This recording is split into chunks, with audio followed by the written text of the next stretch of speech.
Buenos días.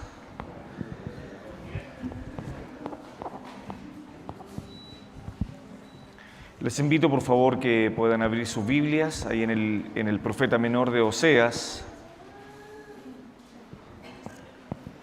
capítulo 9. Vamos a leer hoy día dos versículos, o tres mejor dicho, versículos 7 al versículo 9.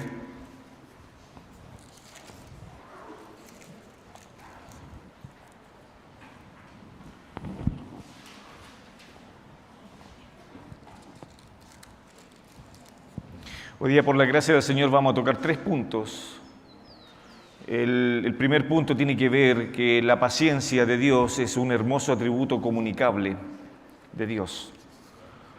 La paciencia de Dios es un hermoso atributo comunicable de parte de Dios. El segundo punto, vamos a tocar el amor de Dios hacia los suyos. Y el tercer punto va a ser el desprecio del pueblo hacia este amor de Dios.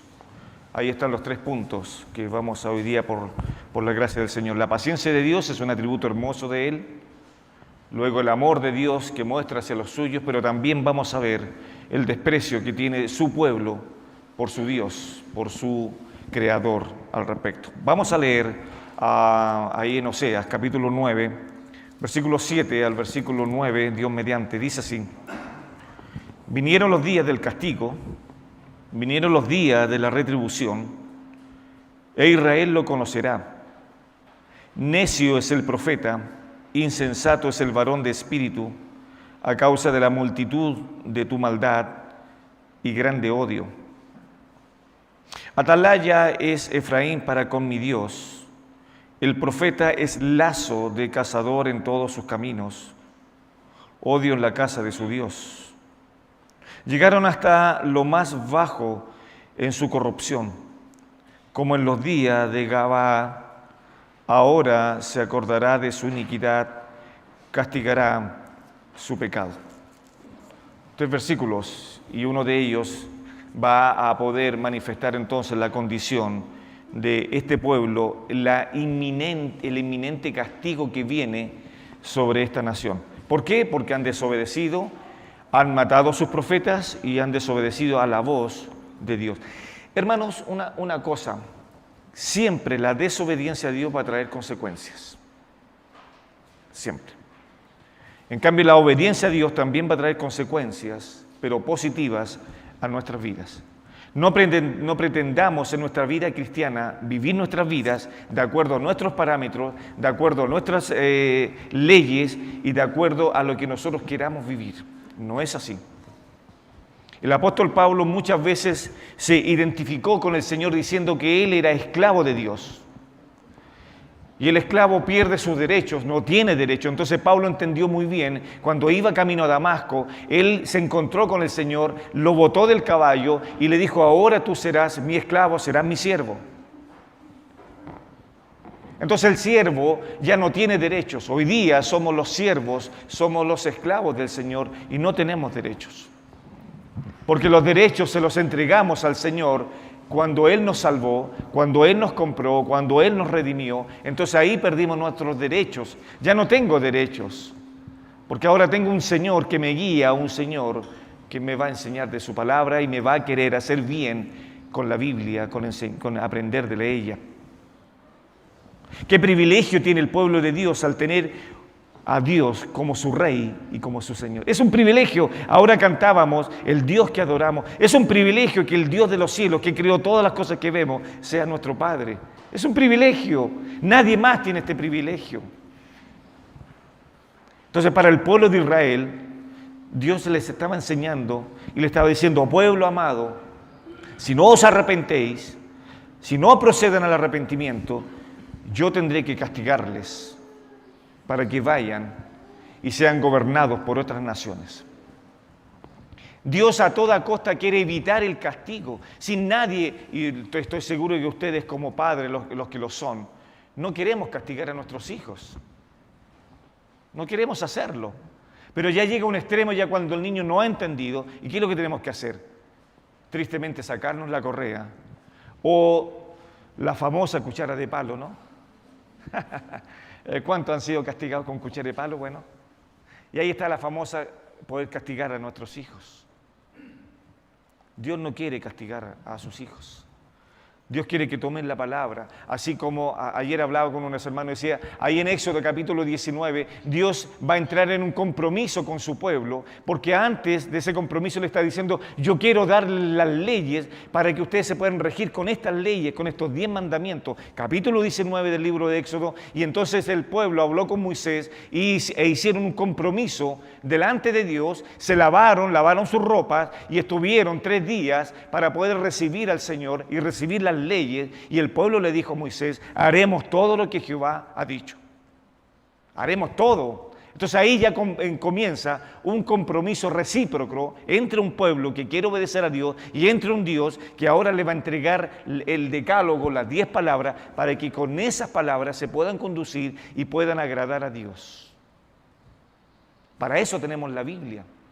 No para llenarnos de conocimiento, sino que ella pueda introducirse en nuestra conciencia y pueda afectar nuestro corazón. ¿Para qué? Para poder agradarle en todo. El pueblo entonces de Dios tiene un gran privilegio a tener al Creador de todos los cielos, al Creador del mar y todo lo que vemos, como su Dios, como su Señor, como su Rey. Pero a pesar de estos 3 cortos versículos, el fondo de esto no son los castigos, hermanos. Vamos a ver hoy día, que hoy día no quiero poder entrar a detallar los castigos, sino que vamos a ver hoy día la paciencia de Dios.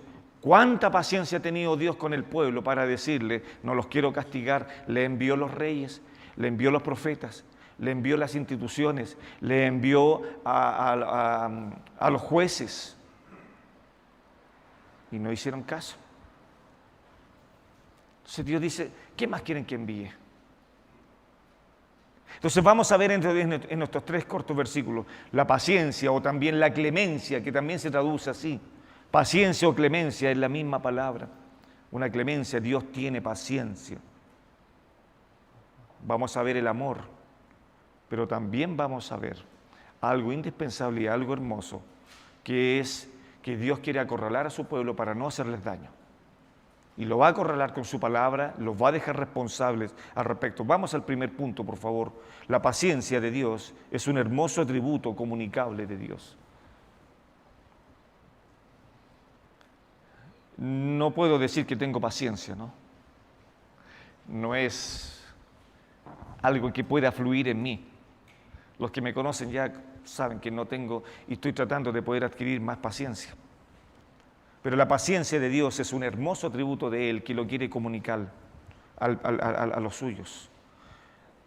Quiero comentarle algo para que pongan atención, esto es una historia. Y dice así, recuerdo que un invierno mi padre necesitaba leña, buscó un árbol que parecía muerto y lo cortó. A la llegada de la primavera y con gran tristeza, mi padre descubrió que el tronco marchito le brotaron retoños. Mi padre reflexionó en voz alta y dijo, estaba yo seguro de que ese árbol estaba muerto. Había perdido todas las hojas en el invierno. Pero el padre sigue hablando y dice, pero ahora me doy cuenta de que aún alentaba en él vida. Y volviéndose mi padre hacia mí, me aconsejó y me dijo, hijo, nunca olvides esta importante lección. Jamás cortes un árbol en invierno.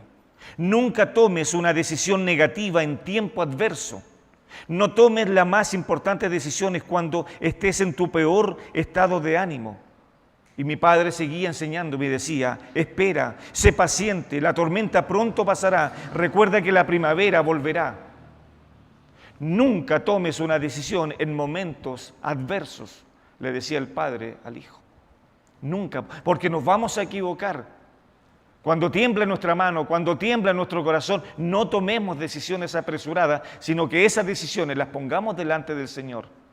Ahora, ¿qué tiene que ver con esto, con la paciencia? Algo muy hermoso. Jehová jamás tomará decisiones que vayan a dañarnos o jamás por Jehová van a pasar momentos adversos donde Él vaya a tomar una decisión hacia nosotros que Él se vaya a equivocar. Este padre cortó el árbol pensando que ya no tenía vida ese árbol y comenzó a brotar. Por una necesidad cortó este árbol y no se dio cuenta que aún tenía vida. Dios no es así con nosotros. Él no toma decisiones, Él no se va a equivocar, jamás se va a equivocar. Él no se levanta con mal humor en la mañana, Dios. No es así. ¿Qué sería de nosotros si Él se levantara con mal humor? Dios no cambia. Él es eterno. Él es perfecto. Él jamás está en su peor momento, jamás. Él es bueno, Él es hermoso desde la mañana hasta el atardecer. Él es hermoso, Él es bueno de la eternidad y hasta la eternidad. Y todo lo que Él decida con mi vida va a ser bueno. Va a ser bueno. Si Él decide castigarme, si Él decide disciplinarme, si Él decide quitarme algo, porque es bueno. ¿Recuerda la semana pasada lo que hablamos de esto? Hablábamos. Y seguimos tocando este tema. Jehová no es como este padre que tomó una decisión equivocada porque estaba en un momento difícil y quería calentarse y cortó un árbol que tenía vida. Dios no es así. Él siempre tomará decisiones de acuerdo a su sabiduría. Él siempre tomará decisiones de acuerdo a su amor, a su justicia, a su benevolencia, a su amor. Siempre va a tomar las buenas decisiones para con nosotros. Hace algunas semanas atrás, no sé si fue la semana atrás o no, pero hablábamos que antes de poder adorar al Señor, debe haber un arrepentimiento. Debemos de ser confrontados con la palabra del Señor. ¿Cómo es nuestro andar?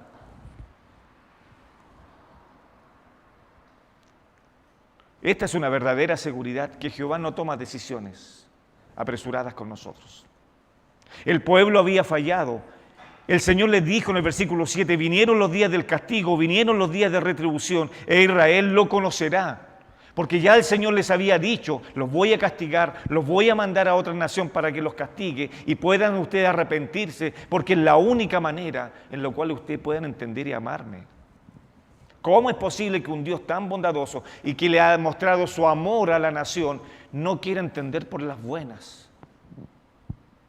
Dios pide dos cosas, y por favor anótenla. Dios pide dos cosas de su pueblo. La primera es que lo amen. Eso es lo que está pidiendo Dios. Lo único que está pidiendo Dios de su nación, de su pueblo, ámenme con todo su corazón, con toda su fuerza y con todo lo que ustedes posean. Ámenme. Eso es lo que quiere Dios. Y la segunda es la consecuencia del amor hacia con Dios, que es el poder caminar de acuerdo a la palabra de Dios. Jesús lo dijo, si me amáis, guardad mis mandamientos. Esa es la condición. Primero es el amor. Si me amáis, entonces un creyente que ame a Dios no va a tener problemas con su palabra. Como decía el salmista, en mi corazón, ¿qué dice más? He guardado tus dichos. ¿Para qué? Para no pecar contra ti. En mi corazón los he guardado. Oye Israel, nuestro Dios uno es, y amarás al Señor Jehová tu Dios, ¿con qué? Con todo tu corazón. Eso está pidiendo Dios. El pueblo no está entendiendo eso. Somos tan olvidadizos. Nos acostumbramos a que Dios siempre nos haga bien. Una vez le dije a una hermana, tenemos el concepto de Dios como una tarjeta de crédito o como una tarjeta y vamos al banco y sacamos indefinidamente. Eso es lo que creemos de Dios, que Dios es una fuente totalmente de amor y que nunca nos va a poder castigar. Pero somos sus hijos y tiene que castigarnos, porque si no nos castiga, dice la palabra de Dios que ya no somos hijos, somos bastardos. El pueblo está a punto de ser castigado y Dios quiere evitar eso. Por eso dice el versículo 7, vinieron los días del castigo, vinieron los días de retribución, e Israel lo conocerá. Entonces ahora, hoy día, tenemos una verdadera seguridad que Dios tiene paciencia. Que Dios tiene paciencia. ¿Y cuánta paciencia tiene, no? Él en algún momento llegó a decir, y tomaré vuestros pecados y los echaré en el mar y nunca más me acordaré de ellos. Es un maravilloso Dios. Pero los creyentes estamos abusando de la gracia de Dios. No la estamos disfrutando, abusamos de la gracia de Dios. Y pecamos deliberadamente y abusando de la gracia de Dios. Y no nos tomamos en cuenta cuando cantamos un corito que tenemos un Dios allá arriba en los cielos que nos está mirando todo. Hay un Dios que te ve. Hay un Dios que nos ve a nosotros. La paciencia de Dios es un hermoso atributo. Dios ha tenido paciencia con el pueblo, pero ahora le está diciendo, se está acercando el castigo para con ustedes. Está ahí a las puertas. Es como el mensaje que le decía en Apocalipsis. Estoy a punto de vomitarte de mi boca. A punto de vomitarte de mi boca.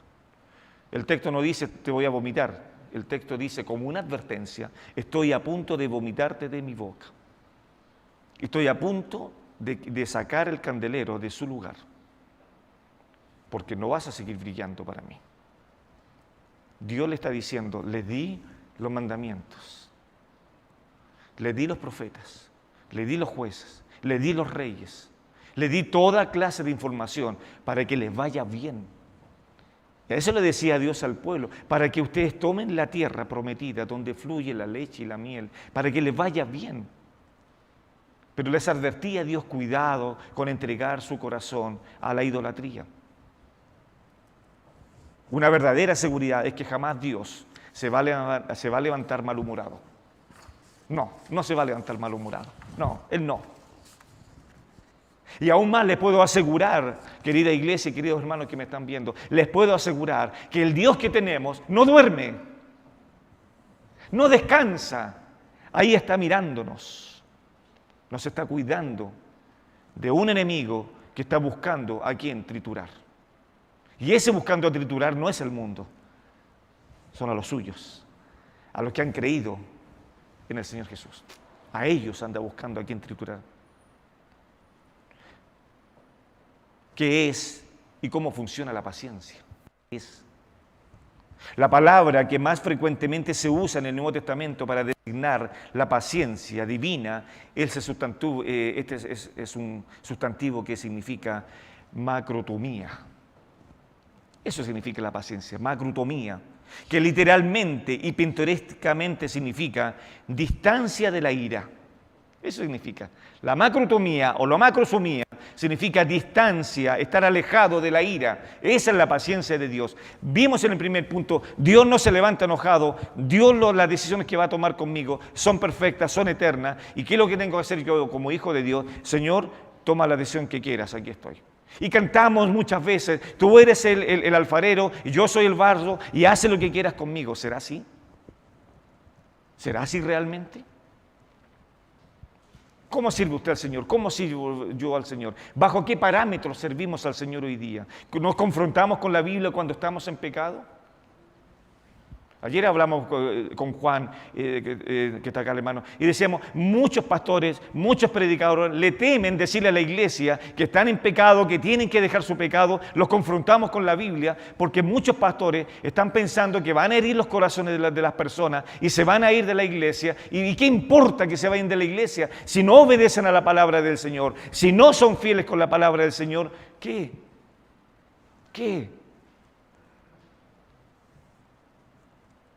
Iglesia, a eso estamos. Macrotomía, Dios está alejado de la ira, pero en algún momento nos puede llegar. Dios les está diciendo a su pueblo, van a venir los días de castigo, llegaron los días de retribución, y Jehová conocerá este castigo, lo va a conocer, Israel va a conocer este castigo. La palabra macrotomía, distancia de la ira, pero que generalmente se traduce como clemencia. Dios es un Dios clemente. Efesios capítulo 4, Pablo se va a ver reflejado con esto. Mire lo que dice Pablo: con toda humildad y mansedumbre, Y ahí está la palabra, soportándoos con macrotomía. Pablo le está diciendo a los hermanos, necesitamos la macrotomía, necesitamos estar lejos de la ira cuando nos congregamos, cuando tenemos relaciones en la comunión con los creyentes. Ese es nuestro Dios, Él está alejado de toda ira. Entonces ahora Pablo le está diciendo en el capítulo 4, versículo 2, con toda humildad y mansedumbre, soportándoos cada uno con paciencia, los unos a los otros en amor. Entonces, ¿qué es la paciencia de Dios? Macrotomía, Él está lejos de la ira. ¿Descansamos en eso? Qué refrigerio, ¿no? Descansar. Pero cuidado, iglesia, cuidado, queridos hermanos, con estar abusando de la gracia. Cuidado. Cuidado. Eso no es correcto delante de Dios. Bueno, ya expliqué qué es la macrotomía. Ahora vamos a ver cómo funciona esta paciencia de Dios. Lo relata el apóstol Pablo en su conversión, cuando el Señor Jesús demostró su paciencia para con el apóstol Pablo. Vaya por favor ahí a 1 Timoteo. Capítulo 1, versículo 16.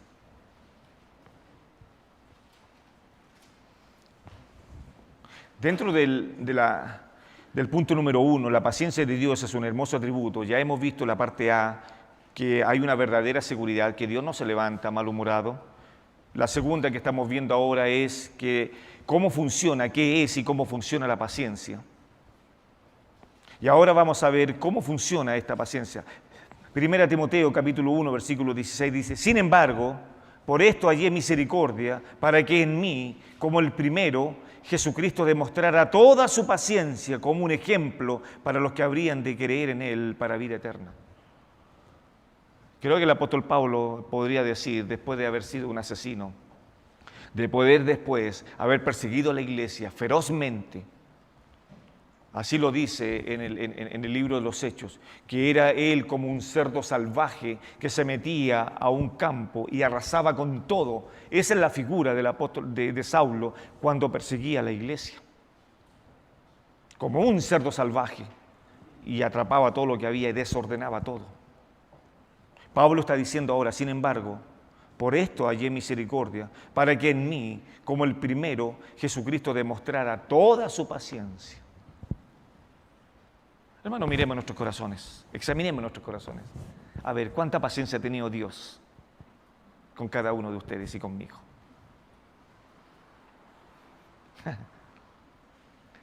Hermanos, podemos levantar la mano y decir, Señor, gracias porque tú no me amas más cuando me porto bien, ni me amas menos cuando me porto mal.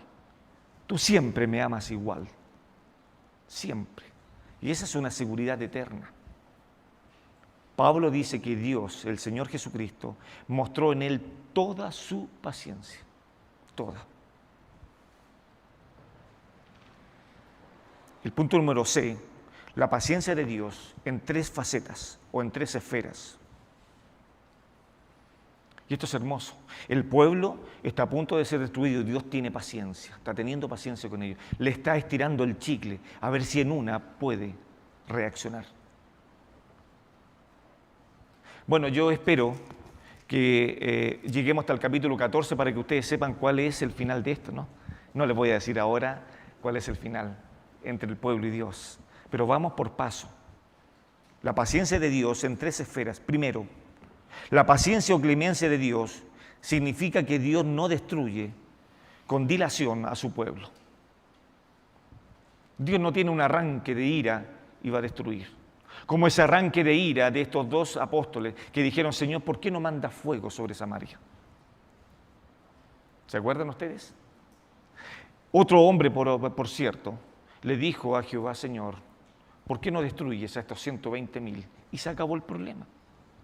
¿Por qué no los destruyes? Y aún más, él se fue a un monte alto para ver cómo Dios iba a destruir esos 120,000 personas. La paciencia de Dios no significa que vaya a destruir con dilación. Vaya por favor al libro de Números, capítulo 14, versículo 18, por favor.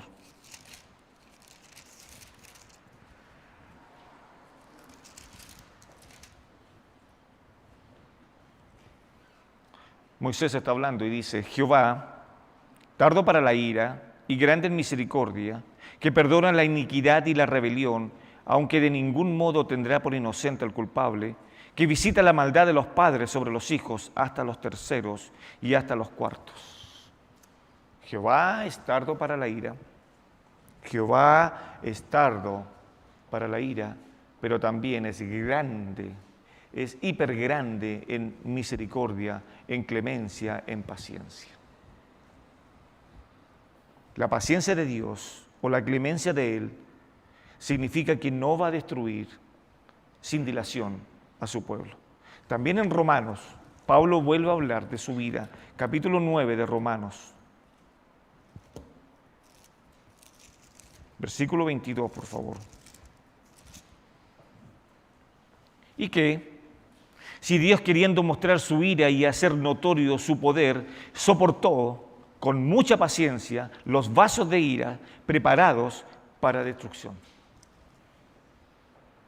Dios soportó con mucha paciencia, y eso es lo que está haciendo con su pueblo. Está retrasando el castigo sobre su pueblo y le está diciendo: yo lo voy a castigar, pero vamos, otra oportunidad, y otra oportunidad, y otra oportunidad.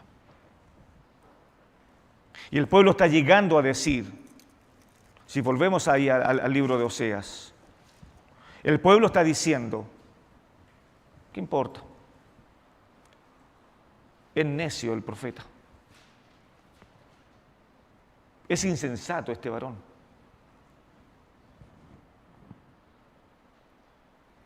La paciencia o clemencia de Dios significa que no destruye con dilación. 2.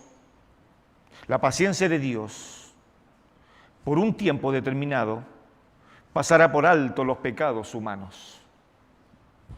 La paciencia de Dios, por un tiempo determinado, pasará por alto los pecados de los seres humanos. Lo vemos ahí en Romanos, capítulo 3, versículo 25. A quien Dios puso como propiciación por medio de la fe en su sangre, para manifestar su justicia a causa de haber pasado por alto en su paciencia los pecados pasados. Hermanos, gocémonos, lleguemos a una conclusión ahora, antes de irnos a nuestras casas y gozarnos con Dios. Tenemos un Dios paciente, gloria a Dios. Tenemos un Dios misericordioso, gloria a Dios. Pero tenemos un Dios paciente, ¿para qué? ¿Para hacer todo lo que queramos? Hermano, ¿bajo qué parámetros usted ama al Señor? ¿Bajo qué parámetros este pastor ama a Dios? ¿Bajo mis condiciones? ¿O bajo las condiciones de Dios? Y 3, deseando Dios, en 2 de Pedro, capítulo 3, versículo 9, deseando Dios que todos los pecadores se arrepientan. Está esperando Dios, está esperando. Capítulo 3, versículo 9, el Señor no retarda su promesa, según algunos la tienen por tardanza, sino que es paciente para con nosotros, no queriendo que ninguno perezca, sino que todos procedan al arrepentimiento. El pueblo debe de entender, el pueblo de Oseas no quería entender esto. Ellos sabían que Dios era misericordioso. Y Dios le está diciendo: vienen el tiempo, los días de castigo. Hermanos, pongámoslo ahora en otro escenario. Qué hermoso sería que Israel, en vez de rechazar a sus profetas, anunciara la paciencia de Dios. Pongámoslos en el otro escenario. ¿Por qué Israel no proclama a los cuatro vientos: nuestro Dios es un Dios clemente, lento para la ira y grande en misericordia? No lo estaba clamando, no lo estaba anunciando en estos versículos. En el libro de Lamentaciones, en el capítulo 3, versículo 22 y versículo 23, dice la palabra de Dios que las misericordias del Señor jamás terminan, pues nunca fallan sus bondades, son nuevas cada mañana, grande es tu fidelidad. Eso dice Lamentaciones. Israel, ¿por qué no proclamas? ¿Por qué te dedicas tanto a desobedecer al Señor tu Dios? ¿Por qué? ¿Por qué quieres ser castigado? ¿Por qué? Y Lamentaciones decía que la misericordia del Señor jamás termina. No termina. Entonces eso tal vez Dios le estaba pidiendo a su pueblo. Proclamen eso. Proclamen eso. Es hermoso cuando la palabra del Señor va introduciéndose en nuestros corazones y va ardiendo cuando va topando las cicatrices del pecado. ¿Ha tenido alguna vez alguna herida y se ha echado alcohol? Duele, ¿no? ¿Se ha puesto algún parche y ha tenido que sacar y le ha salido la costra y comienza a sangrar? Eso es lo que pretende Dios con su pueblo. Que cuando vaya anunciándoles y les vaya diciendo su pecado en su corazón, haga un efecto la palabra de Dios. Porque toda la Escritura, decía Pablo, es útil. Es útil. Sirve. Que la misericordia del Señor jamás termina. Debido a esta negligencia, y sigue el pueblo despreciando a sus profetas. Y diciendo el Señor que en su casa hay grande maldad. Diciendo que alguna vez Efraín fue atalaya para con Dios. El atalaya tenía la función de poder informar la palabra de Dios, informarle algunas cosas que Dios quería de su pueblo. Debido a esta negligencia, el castigo de Jehová se acelera y es inminente el juicio. Es inminente. El profeta advierte directamente a sus oyentes que los días del castigo, los días de lo que viene sobre su vida, es inminente y nadie lo va a parar. Nadie va a parar esto. Y Jehová le está diciendo, ya ha llegado, nadie va a detener esto. Pero el pueblo está ciego en la realidad de que Dios le está diciendo, voy a traer a los asirios para poder juzgar sus pecados. Mire Oseas, por favor, capítulo 5. Retroceda un poquito. Versículo 13. Y verá Efraín su enfermedad y Judá su llaga. Irá entonces Efraín a Asiria y enviará al rey Jareb para más él no os podrá sanar ni os curará la llaga. No puede, nadie puede curar esto. Hebreos lo decía, la palabra de Dios es como una daga de dos filos. Eso es la palabra de Dios, que penetra, que discierne los pensamientos, las intenciones de la mente, no, del corazón. ¿Qué estaba pidiendo Dios? Ámenme y sométanse a mis leyes. Eso estaba diciendo el capítulo 5. Capítulo 7, por favor, versículos 9 al 10, de ahí de Oseas. Todos ellos arden como un horno y devoraron a sus jueces. Cayeron todos sus reyes. No hay entre ellos quien a mí clame. Versículo 8. Efraín se ha mezclado con los demás pueblos. Efraín fue torta no volteada. Devoraron extraños su fuerza y él no lo supo. Y aún canas han cubierto y él no lo supo. Y la soberbia de Israel testificará contra él en su cara, y no se volvieron a Jehová su Dios, ni lo buscaron con todo esto. Qué tosudez, ¿no? Eso va a pasar también en el Apocalipsis. Con todos los juicios que Dios va a derramar sobre la tierra, aún los hombres no van a proceder al arrepentimiento.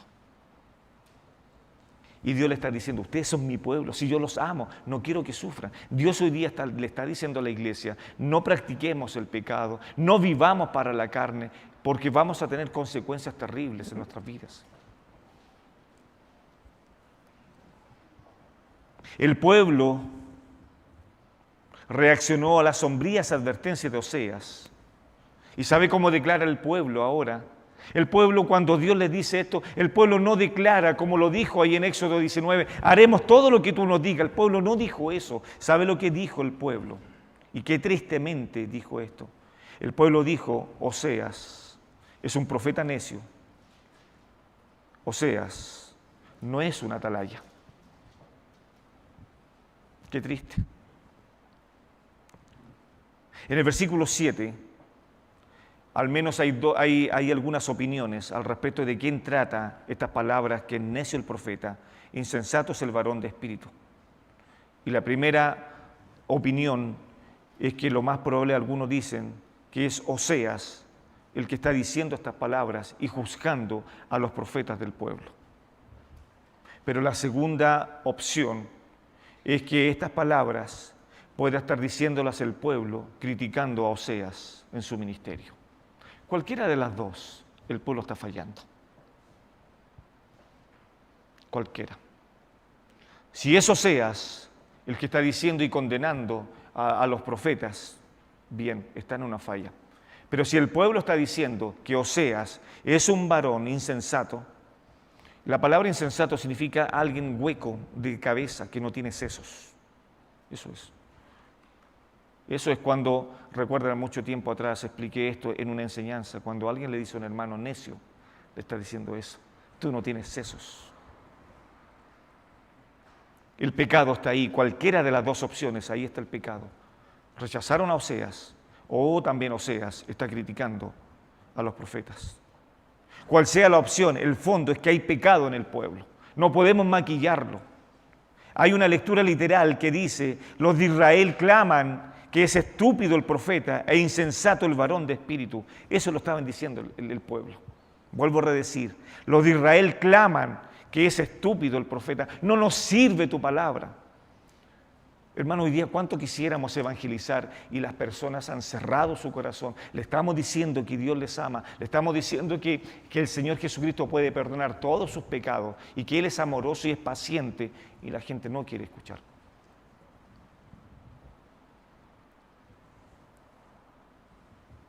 Los de Israel claman que es estúpido el profeta e insensato el varón de espíritu. Vamos por favor a Oseas, ahí en el capítulo 9 nuevamente. Vinieron los días del castigo, vinieron los días de retribución, e Israel lo conocerá. El Señor no va a dejar sin castigo a aquel que lo hace responsable de su palabra. No lo va a dejar sin castigo. Jamás. Y ve el versículo 8. Atalaya era Efraín para con mi Dios. Y ahora Osea va a decir, el profeta es lazo de cazador en todos sus caminos, odio en la casa de su Dios. La paciencia de Dios, la misericordia, la clemencia de Dios. Vamos al punto número 2, por favor. El amor de Dios hacia los suyos. Y en esta misma línea, por favor, vaya a Hebreos capítulo 1.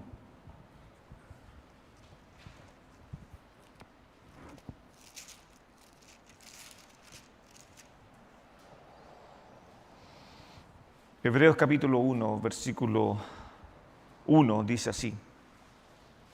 Dios, habiendo hablado de muchas veces y de muchas maneras en otro tiempo a los padres por los profetas.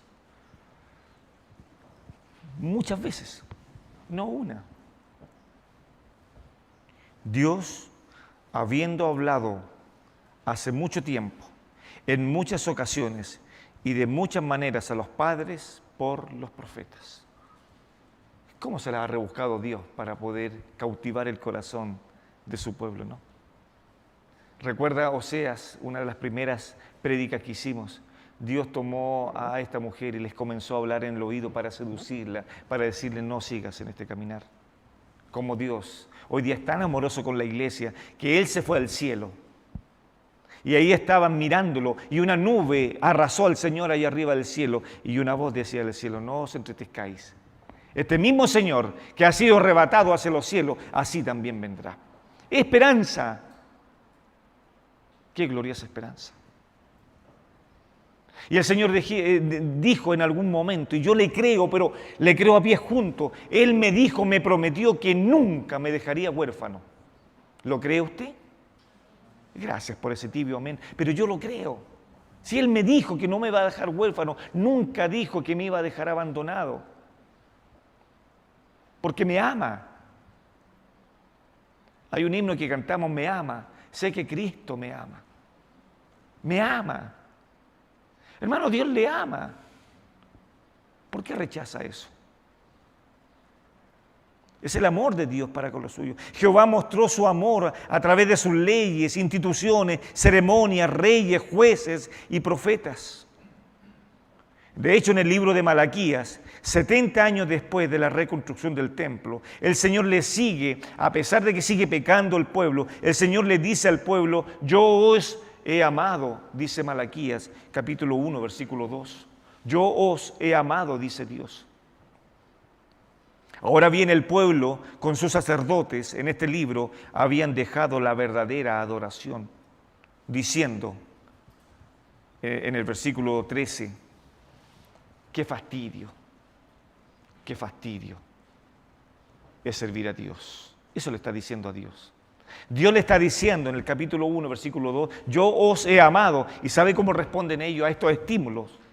Es un fastidio, eso están diciendo los sacerdotes, es un fastidio poder matar animales y hacer sacrificios, estar ahí con las brasas, es un fastidio.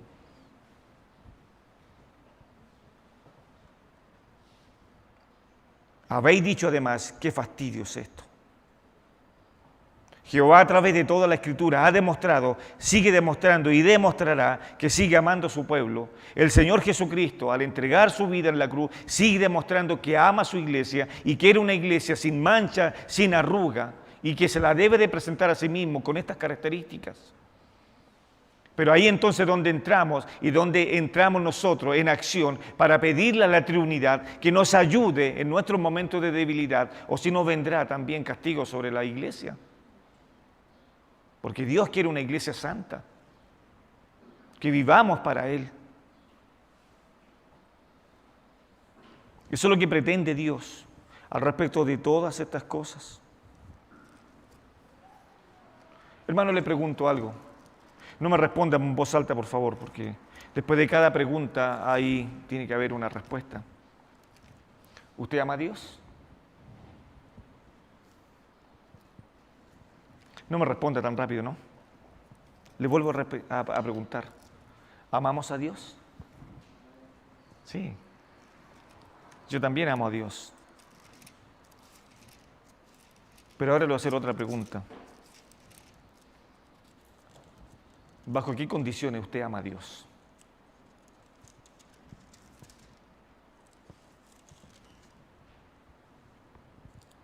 ¿Lo ama a su manera? ¿O lo ama bajo los parámetros y reglas del Señor? Porque es fácil decir, amo a Dios y odio a mi hermano. Es fácil decir, amo a Dios y odio a la iglesia, o no tengo, o no quiero, o no amo a la iglesia. Si usted no ama a la iglesia, no ama a Dios. No puede amar a Dios.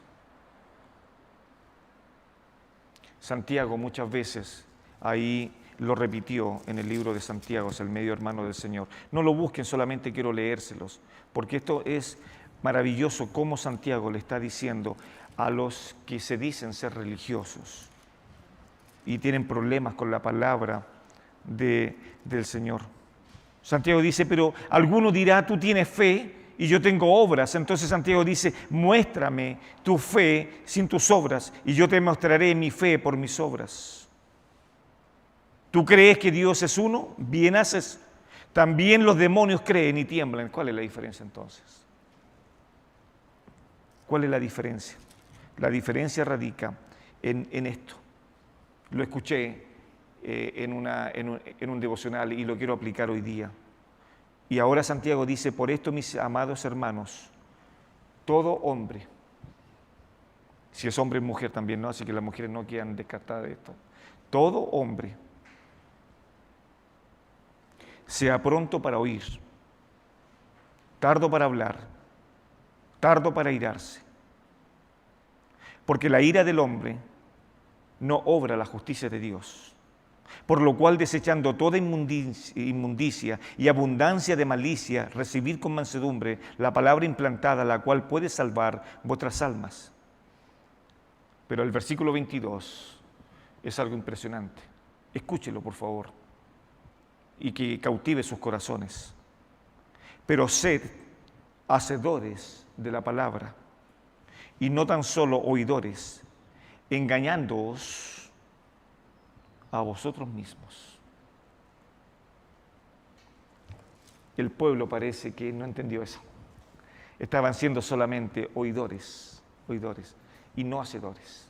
Vuelvo a repetir, si usted lo puede anotar ahí en su apunte, Santiago capítulo 1, versículo 22. Pero sed hacedores de la palabra, y no tan solo solamente oidores, engañándoos. Se está engañando usted mismo. Se está engañando. El amor de Dios se muestra en todo momento.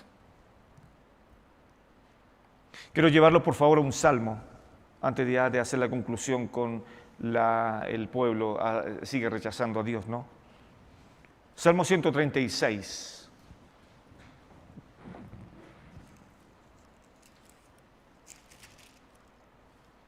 Si usted quiere anotar ahí, tenemos 26 cosas de anotar de Dios. Si las quiere anotar, por favor, vaya siguiéndome conmigo. Y anótelas porque van a ser importantes para su vida. 26 muestras de Dios para con nosotros. Dice así la palabra del Señor en el Salmo 136. ¿Cómo comienza? Den gracias a Dios, alaben a Dios. ¿Por qué motivo tenemos que alabar a Dios?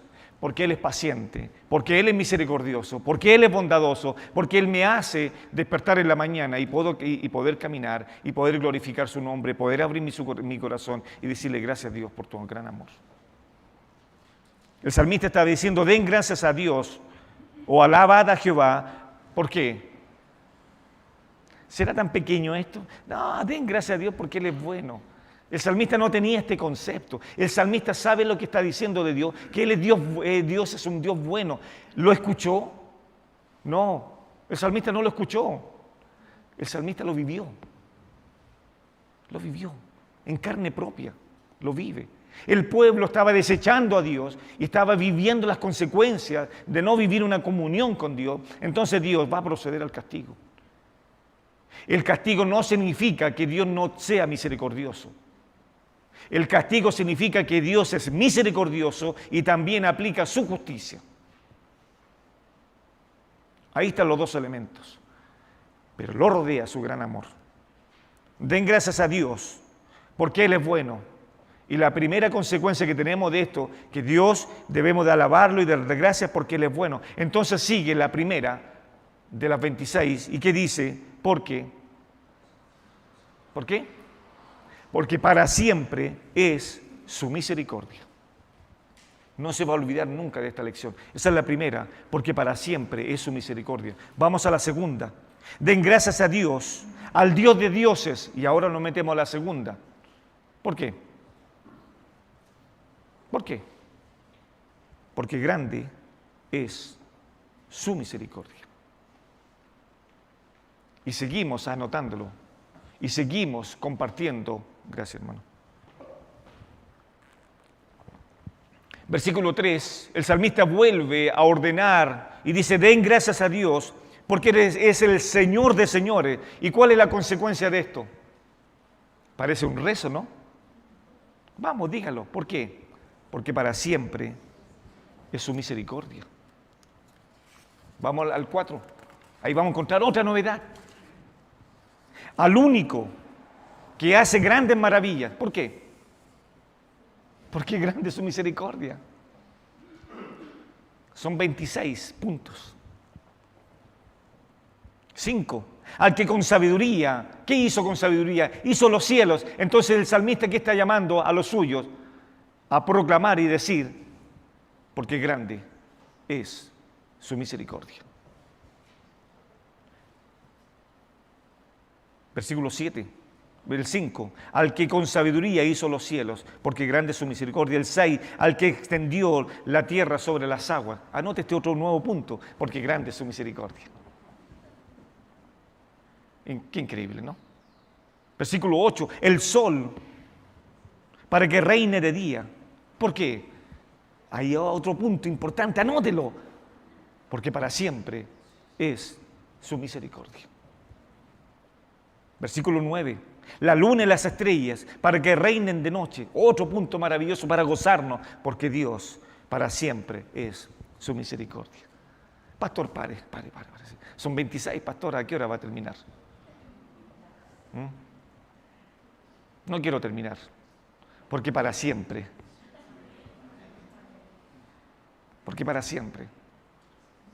son sus misericordias, para siempre. Dios no descansa. Al que condujo a su pueblo por el desierto, porque para siempre son sus misericordias. Al que hirió a grandes reyes, porque para siempre es su misericordia. Y mató reyes poderosos, porque para siempre es su misericordia. A Sehón, rey de los amorreos, porque para siempre es su misericordia. Y a Og, rey de Basán, porque para siempre es su misericordia. Y dio la tierra de ellos en heredad, porque para siempre es su misericordia. En heredad a Israel su siervo, porque para siempre es su misericordia. El que se acordó de nosotros en nuestra humillación, porque para siempre es su misericordia. Y nos rescató de nuestros adversarios, porque para siempre es su misericordia.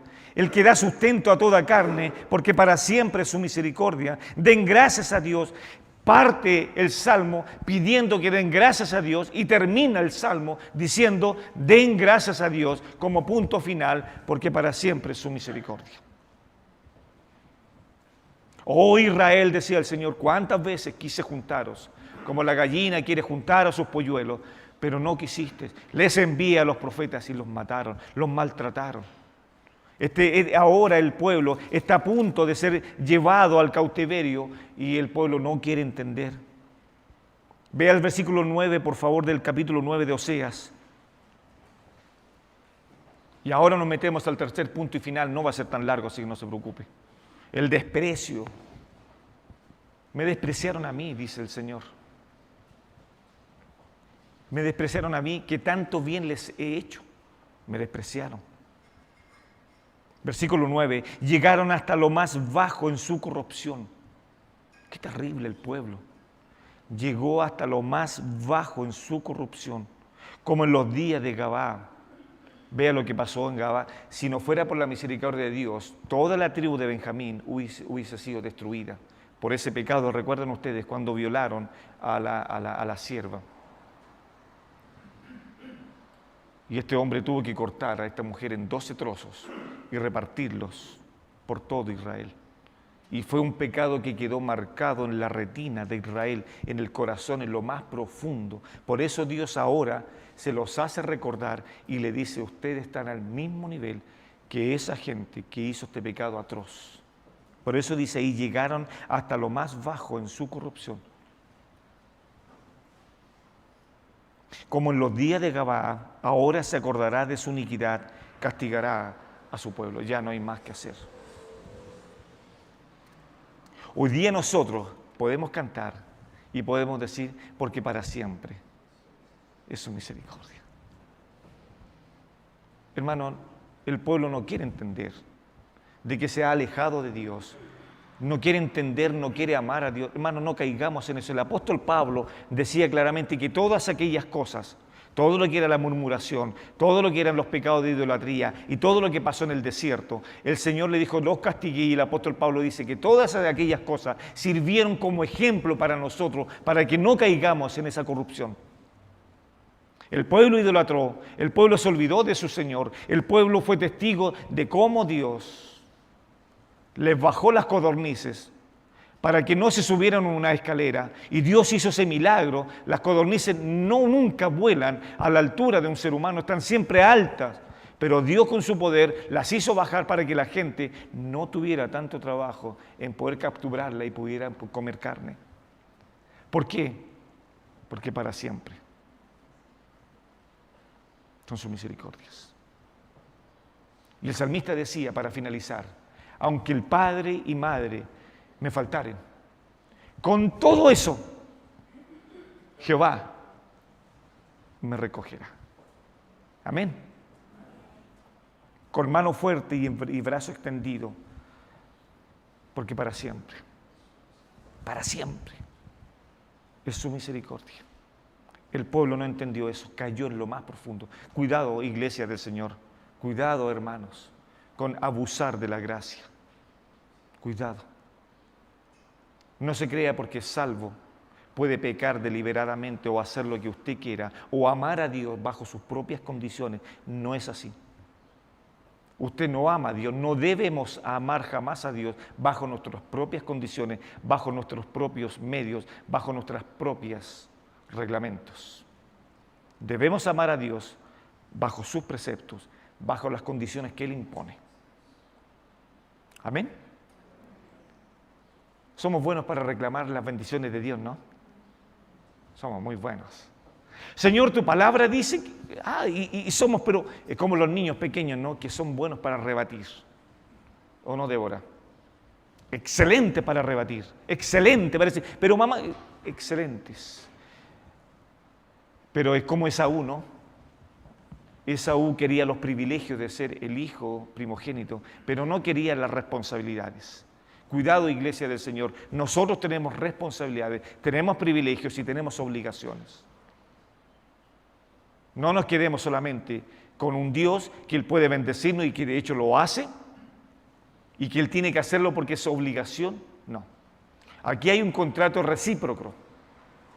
Es un pacto que hacía Dios con los suyos. Si tú haces esto, yo te daré esto. Así de simple. Por último, quiero decirle, ahí en el Salmo 136, den gracias a Dios del cielo. ¿Por qué? A ver si lo leemos, por favor. El versículo 26. Alabar a Dios de los cielos. Padre, te damos gracias por tu palabra. Gracias, Señor, porque aún en los pequeños detalles es para siempre tu misericordia. Señor, tú nos sorprendes cada día a nosotros. Señor, no nos imaginamos ni nos damos cuenta, ni podemos tomar el número de las veces que tú nos has cuidado en la noche. Señor, gracias por amarnos. Señor, gracias por cuidar de nosotros. Señor, ayúdanos a reflejarnos en este pueblo, tan duro de servir, pero no tan diferente a nosotros. Señor, hoy día estudiamos tu palabra porque para siempre son tus misericordias. Que no olvide nuestro corazón estas cosas. Que no nos olvidemos de los beneficios de Jehová día tras día.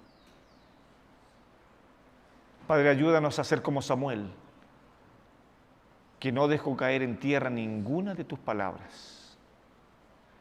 Y fue muy presto en oír. Y Santiago ahora dice que debemos de tener cuidado con transformarnos en solamente oidores de tu palabra, porque eso nos transformaría en hombres y mujeres religiosos.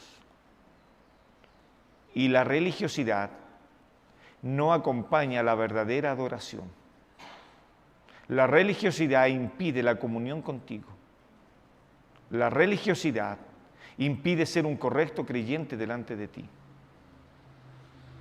Mas aquellos hombres que escuchan tu palabra y la ponen por obra, seremos bendecidos.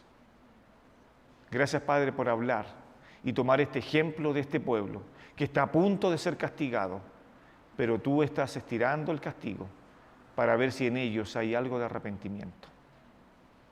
Gracias, Padre, te adoramos. En el nombre de Jesús. Amén.